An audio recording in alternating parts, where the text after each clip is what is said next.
Ram Ram sir, स्वागत है आप सबका हमारे YouTube channel maths by Parveen Solanki पर। दोस्तों, हमारा परसेंटेज का टॉपिक चला हुआ था और उसके अंदर आज अपनी टाइप है सक्सेसिव यानी कि क्रमागत। ठीक है, तो आइए शुरुआत करते हैं आज की क्लास की। लिखिए आज की क्लास का पहला क्वेश्चन। ये कह रहा है कि एक व्यक्ति अपनी आय को 10% से बढ़ा दिया जाता है, फिर बढ़ी हुई आय को 10% से घटा दिया जाता है, तो आय पर क्या प्रभाव पड़ा। देखिए,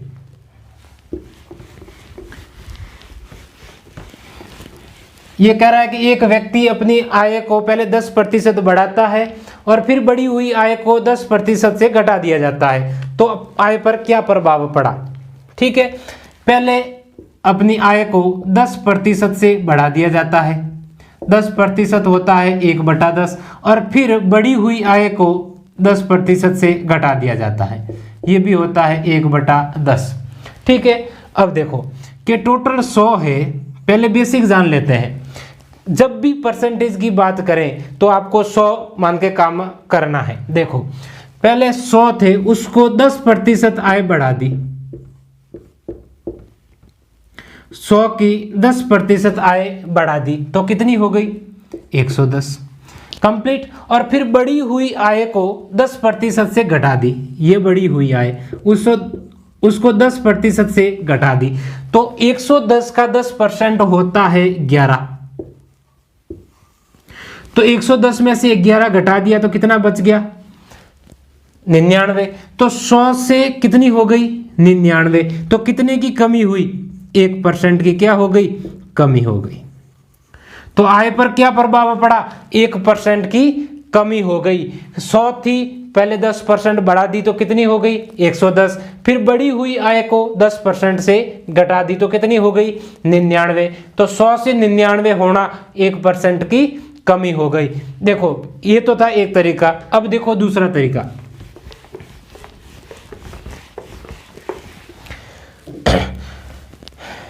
इस 10 को मैं मान लेता हूं टोटल इनकम। ठीक है, कि 10 रुपए की आय होती तो 1 रुपए वृद्धि के साथ कितनी हो गई 11।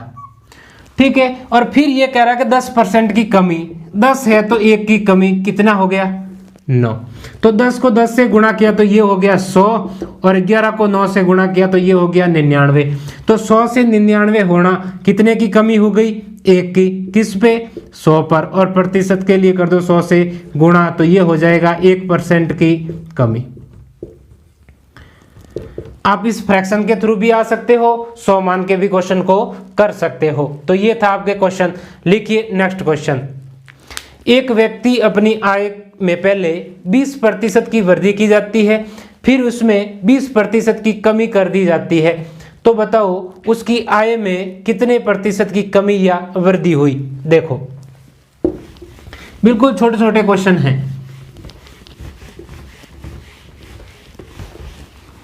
यह कह रहा है कि एक व्यक्ति अपनी आय में पहले 20% की वृद्धि करता है और फिर 20% की कमी करता है। तो 20% की वृद्धि का मतलब 1/5 और 20% की कमी का मतलब भी 1/5। कि टोटल इनकम 5 रुपए होती तो 1 की वृद्धि कितनी हो जाती 6, और टोटल इनकम दूसरी बार 5 होती तो 1 की कमी के साथ कितनी हो जाती 4। तो ये कितना हो गया 25, और ये कितना हो गया 24। तो 25 से 24 हो जाना, कितने की कमी हो गई 1 की। किस पे 25 पे, और प्रतिशत के लिए कर दो 100 से गुणा तो ये हो जाएगा 2500 का 100, तो ये हो जाएगा आपके 4% की कमी। तो आंसर हो जाएगा आपके 4% की कमी। अगर आप 100 मान के करते हो तो 20% की वृद्धि तो 120, और फिर बढ़ी हुई आय पर 20% की कमी तो 120 का 20% निकालो, 0 से 0 कट गया, 12 दूनी 24 की कमी तो कितना हो गया 96। तो 100 से 96 हो जाना, कितने की कमी हो गई 4% की कमी हो जाएगी। बिल्कुल लैंग्वेज के साथ साथ आप इस तरीके से भी कर सकते हो, आप इस तरीके से भी कर सकते हो। लिखिए नेक्स्ट क्वेश्चन। बहुत ही अच्छा सा क्वेश्चन है। एक आयत की लंबाई में 10% की कमी तथा चौड़ाई में 30% की वृद्धि करने पर बताओ आयत के क्षेत्रफल में कितने प्रतिशत की वृद्धि होगी। देखो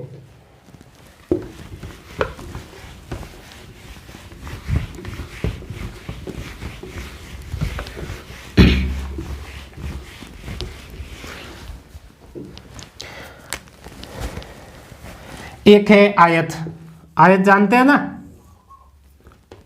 आयत होता है ये है आपके लंबाई और ये है आपके चौड़ाई यानी कि ब्रीथ। आयत की लंबाई और चौड़ाई बराबर नहीं होती है, आमने सामने की भुजाएं बराबर होती है, ठीक है। तो लेंथ नॉट इक्वल ब्रेथ, लंबाई और चौड़ाई बराबर नहीं होती है। तो ये कह रहा है कि लंबाई के अंदर 10% की कमी, लेंथ के अंदर करता है ये 10% की कमी, और ब्रीथ के अंदर यानी कि चौड़ाई के अंदर करता है 30% की वृद्धि, ठीक है। 30% की कर रहा है ना, हाँ। तो क्षेत्रफल में कितने की वृद्धि होगी, तो 10% होता है 1/10, तो 10 था तो 1 की कमी कितनी हो गई 9।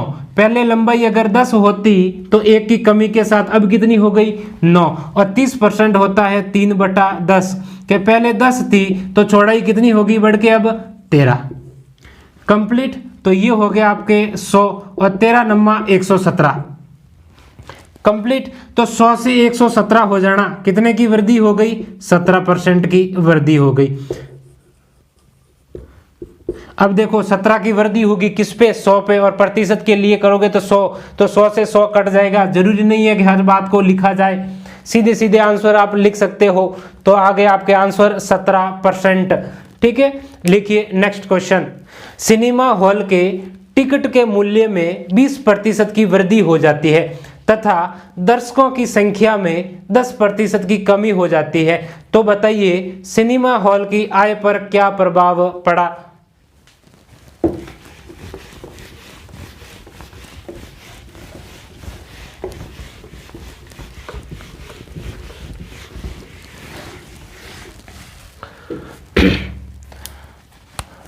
एक है आपके दर्शक, ऐसे लिख दो आप, एक तो है टिकट का मूल्य और एक है आपके दर्शक। अब यह कह रहा है कि सिनेमा हॉल के टिकट के मूल्य में 20% की वृद्धि हो जाती है, मूल्य के अंदर 20% की वृद्धि 1/5, और दर्शकों की संख्या के अंदर 10% की कमी, तो ये हो गया आपके 1/10, ठीक है। कि मूल्य अगर पहले 5 था तो अब 1 की वृद्धि कितना ही हो गया 6, और दर्शक पहले 10 आते थे तो अब 1 की कमी हो गई, कितने आ रहे हैं 9, ठीक है।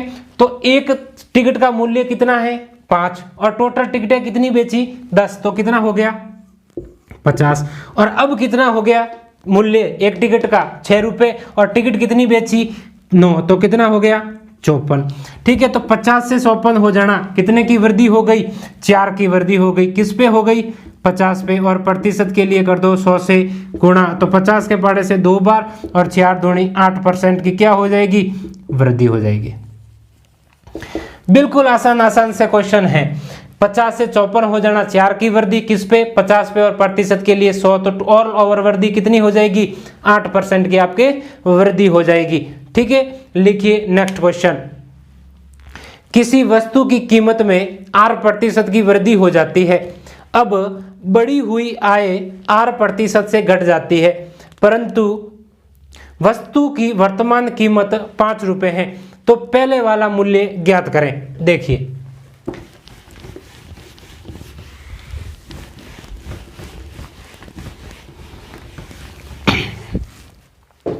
ये कह रहा है कि एक वस्तु की कीमत में 8% की वृद्धि हो जाती है,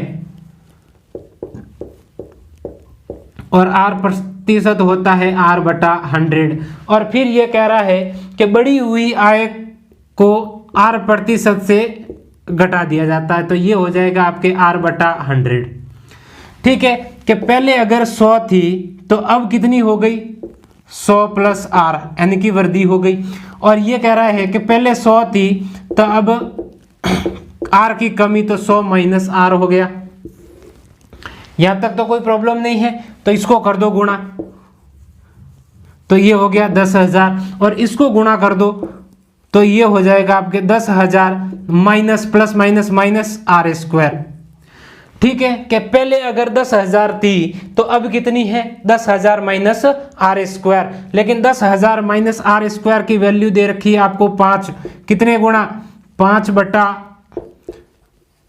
10,000 माइनस का आर स्क्वायर, इतने गुणा आ गया। तो आप इसको भी कर दो इतना का उतना गुणा, तो ये हो जाएगा 5 बटा 10,000 माइनस आर स्क्वायर, तो ये हो जाएगा आपके 50,000 बटा 10,000 माइनस आर स्क्वायर। ये क्वेश्चन आपको एसएससी ने पूछा हुआ है और यही आपका ऑप्शन में दे रखा था। ठीक है, तो आपको यहां तक ही रखना, आगे सॉल्व करने की कोशिश नहीं करनी है। ठीक है, तो आप इस तरीके से क्वेश्चन कर सकते हो। लिखिए नेक्स्ट क्वेश्चन। किसी नगर की वर्तमान जनसंख्या 1250 है। प्रत्येक वर्ष जनसंख्या में 20% की वृद्धि हो जाती है, तो 3 वर्ष बाद जनसंख्या कितनी हो जाएगी। देखो दो तरह के क्वेश्चन बनते हैं जनसंख्या से संबंधित। एक तो ठीक 2 वर्ष बाद जनसंख्या क्या होगी, और एक होता है 2 वर्ष पहले जनसंख्या क्या थी। 2 वर्ष बाद पूछे तो आज से 2 वर्ष आगे मतलब 22-23, और 2 वर्ष पहले क्या थी तो आज से पीछे 2 वर्ष जाना है। ठीक है, यानी कि 18-19। ठीक है, कंप्लीट। तो देखो अब क्वेश्चन करते हैं।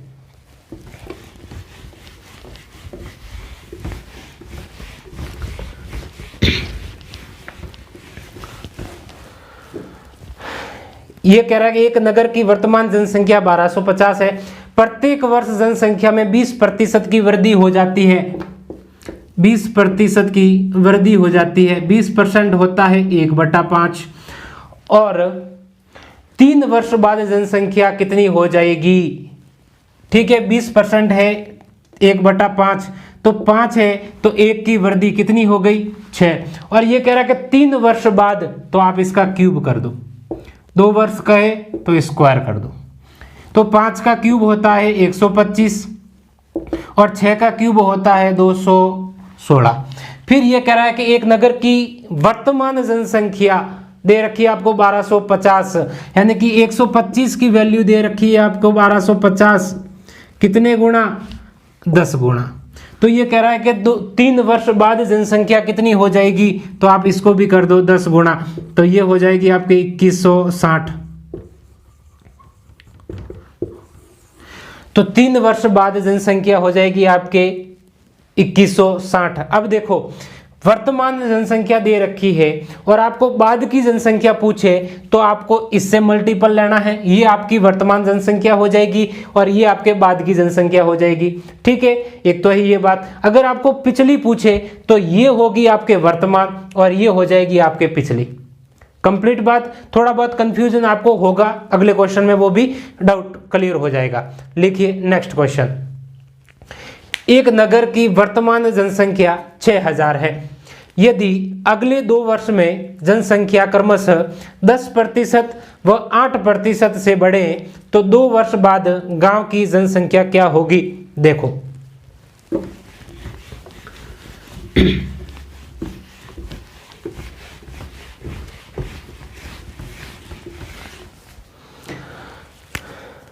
वर्तमान जनसंख्या दे रखी है आपको 6000 और अगले 2 वर्ष में जनसंख्या क्रमशः 10%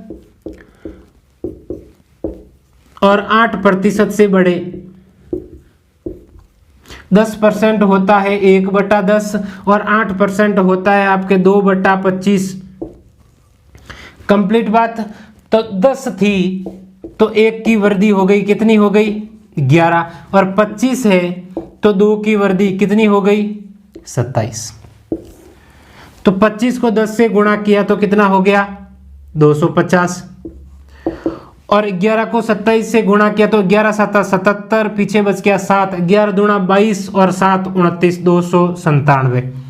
कंप्लीट बात। 250 से 297 हो जाना, कितने की वृद्धि हो गई। अब आपको ये प्रतिशत नहीं पूछा है, क्या पूछा है 2 वर्ष बाद की जनसंख्या पूछी है और वर्तमान की जनसंख्या आपको दे रखी है कितनी 6000। कितने गुणा? 24 गुणा। तो आप इसको भी कर दो 24 गुणा, तो ये हो जाएगा आपके 7128। तो 2 वर्ष बाद जनसंख्या आपके हो जाएगी 7128। बिल्कुल आसान सा क्वेश्चन था। वर्तमान आपको दे रखी है, मल्टीपल आपको ढूंढना है और जिसको आपको पूछे उससे मल्टीपल कर देना है। ठीक है, अगर वृद्धि कहे तो दोनों जगह वृद्धि करनी है, कमी कहे तो आपको कमी करनी है। लिखिए नेक्स्ट क्वेश्चन। किसी शहर की जनसंख्या प्रथम वर्ष 16 सही 2/3% बढ़ जाती है तथा दूसरे वर्ष 37 सही 1/2% बढ़ जाती है, परंतु तीसरे वर्ष 57 सही 1/2% घटती है। तो वर्तमान जनसंख्या ज्ञात करें यदि 3 वर्ष बाद जनसंख्या 1,87,132 हो जाती है। देखो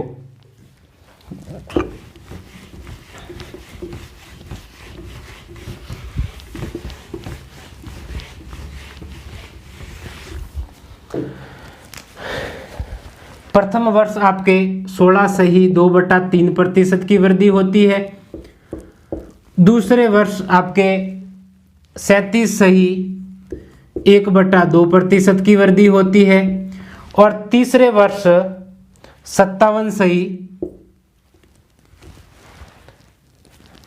घटती है, 57 सही 1/2% ये कह रहा है घट जाती है। तो वर्तमान जनसंख्या ज्ञात करें यदि 3 वर्ष बाद जनसंख्या 1,87,132 है। तो 16 सही 2/3% होता है 1/6, 37 सही 1/2 होता है 3/8 और ये हो जाएगा आपके 4/7। कंप्लीट बात। अब 6 है तो 1 की वृद्धि कितनी हो गई? 7। 8 है तो 3 की वृद्धि हो गई, कितनी हो गई? 11। और 7 है तो 4 की वृद्धि कमी हो गई, तो कितनी बच गई अपने पास में? 3। कंप्लीट बात। 7 से 7 कट गया। देखो 3 के पार्ट से ये कट गया आपके 2 बार, तो ये हो गया आपके 8 दूनी 16 और यहाँ रह गया आपके 11 के 2 वर्ष पूर्व जनसंख्या अगर 16 थी तो वर्तमान जनसंख्या कितनी हो गई? 11। लेकिन 11 नहीं हो गई, कितनी हो गई? 1,87,132। कितने गुणा? 11 एकम 11, पीछे बच गया 7, 11 7 77 भाग टोटी मिंडी 11 एकम 11 और 11 दूना 22। ये हो जाएगा आपके 17,012 गुणा। तो आप इसको भी कर दो 17,012 गुणा। ठीक है, तो आपके आंसर हो जाएगा 2,72,192। ये आप मल्टीपल कर लेना तो आंसर आ जाएगा आपके 2,72,192। संख्या थोड़ी सी बड़ी जरूर है, लेकिन आप इस संख्या के अंदर इसका भाग दोगे तो ये वाला मल्टीपल आ जाएगा और जो मल्टीपल आ जाए इसको गुणा कर दो तो आंसर आ जाएगा आपके 2,72,192। लिखिए नेक्स्ट। किसी पुस्तकालय में 20% पुस्तकें हिंदी तथा बची हुई पुस्तकों की 50% पुस्तकें अंग्रेजी की तथा बची हुई पुस्तकों की 30% पुस्तकें फ्रेंच भाषा की हैं तथा बची हुई 6,300 पुस्तकें धार्मिक पुस्तकें हैं। तो पुस्तकालय में पुस्तकों की संख्या ज्ञात करें। देखिए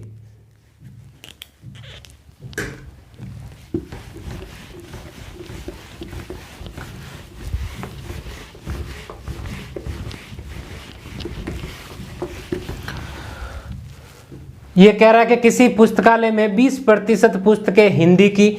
मैं मान लेता हूं कि एक पुस्तकालय के अंदर टोटल 100 पुस्तकें हैं, उसमें से ये कह रहा है कि 20% पुस्तकें हैं वो हिंदी की है।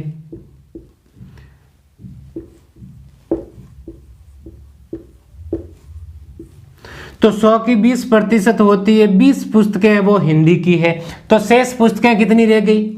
80। फिर ये कह रहा है कि बची हुई पुस्तकों की 50% पुस्तकें अंग्रेजी की है, तो बची कितनी है? 80 और 80 का 50% पुस्तकें किसकी है? अंग्रेजी की है। तो ये हो गया 8 पंजा 40 कि 80 में से 40 पुस्तकें हैं वो किसकी है, अंग्रेजी की। तो शेष कितनी बच गई, 40 पुस्तकें। फिर ये कह रहा है कि बची हुई पुस्तकों की 30% पुस्तकें फ्रेंच भाषा की है। तो 30% पुस्तकें किसकी, 40 की किस भाषा की है, फ्रेंच भाषा की है। तो 40 का 30% होता है 12 पुस्तकें। तो 40 में से 12 पुस्तकें फ्रेंच भाषा की है, तो बाकी कितनी बच गई, 28 पुस्तकें। ठीक है, और 28 पुस्तकें वो किसकी है, धार्मिक पुस्तकें हैं। लेकिन धार्मिक पुस्तकें 28 नहीं है, कितनी है, 6300। कितने गुणा, कितने गुणा, 225 गुणा। एक मल्टीपल ढूंढ लिया तो क्वेश्चन में बैठा प्रत्येक मान उतने गुणा है। तो पुस्तकालय के अंदर पुस्तकों की संख्या पूछी आपसे, तो ये हो जाएगा आपके 22,500। तो आंसर हो जाएगा आपके 22,500 के टोटल 100 पुस्तकें होती तो उसमें से 20% पुस्तकें हिंदी की, बाकी बच गई 80। फिर ये कह रहा है कि शेष पुस्तकों की 50% इंग्लिश की है, तो शेष कितनी बच गई, 40। और शेष की 30% पुस्तकें फ्रेंच की है, तो शेष कितनी बच गई, 28। और ये 28 कैसी है, धार्मिक पुस्तकें हैं। लेकिन धार्मिक 28 नहीं है, कितनी है, 6300। कितने गुणा, 225 गुणा। तो आपको कुल पुस्तकें पूछी है तो आप इसको भी कर दो 225 गुणा। ठीक है, किसी पुस्तकालय में 20% पुस्तकें हिंदी, बची हुई पुस्तकों का 25% अंग्रेजी की तथा बची हुई पुस्तकों की 30% फ्रेंच भाषा की तथा बची हुई 29,400 पुस्तकें धार्मिक पुस्तकें हैं। तो पुस्तकालय में पुस्तकों की संख्या ज्ञात करें। देखिए, बिल्कुल ऐसा का ऐसा ही क्वेश्चन है।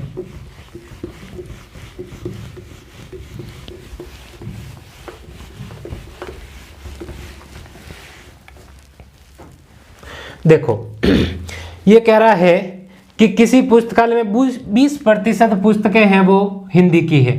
टोटल 100 पुस्तकें होती तो उसमें से 20% पुस्तकें हैं वो हिंदी की है। तो 100 का 20% होता है 20, तो शेष कितने बच गए, 80। फिर कह रहा है कि बची हुई पुस्तकों की 25% पुस्तकें इंग्लिश की है। किसकी है, इंग्लिश की। तो ये हो जाएगा आपके 25 आटा 200 यानी कि 20 पुस्तकें किसकी है, अंग्रेजी की है। तो शेष कितनी बच गई, 60 पुस्तकें। फिर ये कह रहा है कि बची हुई पुस्तकों की 30% पुस्तकें हैं वो फ्रेंच भाषा की है। तो 60 का 30% है वो फ्रेंच भाषा की है। तो 60 का 30% होता है 18 पुस्तकें। तो 60 में से 18 फ्रेंच भाषा की है, तो शेष कितनी बच गई, 42 पुस्तकें। और ये 42 पुस्तकें कैसी है, धार्मिक पुस्तकें हैं। लेकिन 42 की वैल्यू दे रखी है आपको 29,400। कितने गुणा, 700 गुणा। एक मल्टीपल ढूंढ लिया तो क्वेश्चन में बैठा प्रत्येक मान उतने गुणा है। तो ये कह रहा है कि पुस्तकालय में कुल पुस्तकों की संख्या बताओ, तो आप इसको भी कर दो 700 गुणा। तो ये हो जाएगा आपके 700 और 2 जीरो पीछे, तो 70,000 पुस्तकें हो जाएगी आपके कंप्लीट। ये थे आपके रिमेनिंग वाले क्वेश्चन। शेष शेष शेष करके क्वेश्चन पूछा जाता है। ठीक है, लिखिए नेक्स्ट क्वेश्चन। एक कॉन्ट्रैक्टर के पास कुछ तार हैं जिसका 10% भाग चोरी कर लिया जाता है। बचे हुए भाग का 55 सही 5/9% भाग बेच दिया जाता है। तो तार की वास्तविक लंबाई ज्ञात करें यदि 180 मीटर तार अभी भी बचा हुआ है। देखिए,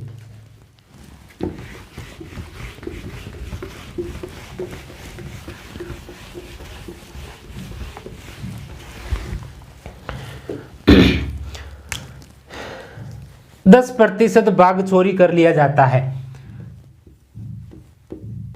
कि टोटल 10 मीटर तार होता तो उसमें से एक भाग चोरी कर लिया गया तो कितना बच गया 9। फिर कह रहा है कि बचे हुए भाग का 55 सही 5/9% भाग बेच दिया जाता है, ये कह रहा है ना। हाँ, तो 55 सही 5/9% होता है 5/9। ये थोड़ा गलत लिख दिया मैंने, यहाँ लिख देता हूँ 10 और 9। ठीक है, कि टोटल 9 होता तो उसमें से 5 भाग बेच दिया तो शेष कितना बच गया 4। 9 से 9 कट गया तो यहाँ कितना रह गया 10 और यहाँ कितना रह गया 4। लेकिन ये कह रहा है कि तार की वास्तविक लंबाई ज्ञात करें। यदि 180 मीटर तार अभी भी बचा हुआ है, कि कुल तार अगर 10 मीटर होता तो बेचने और चोरी करने के बाद अब कितना बच गया अपने पास में 4 मीटर। लेकिन 4 की वैल्यू दे रखी है आपको 180 मीटर, कितने गुणा 416, पीछे बच गया 2 और 4 पंजा 20, 45 गुणा, तो आप इसको भी कर दो 45 गुणा, तो ये हो जाएगा आपके 450 मीटर। तो कुल तार की वास्तविक लंबाई आपके आ जाएगी 450 मीटर। जैसा जैसा क्वेश्चन कहे वैसा वैसा आपको काम करना है। ठीक है, तो आज के लिए इतना ही। अगर आपको हमारा वीडियो पसंद आए तो वीडियो को लाइक करें, शेयर करें और चैनल को सब्सक्राइब करना बिल्कुल ना भूलें। धन्यवाद।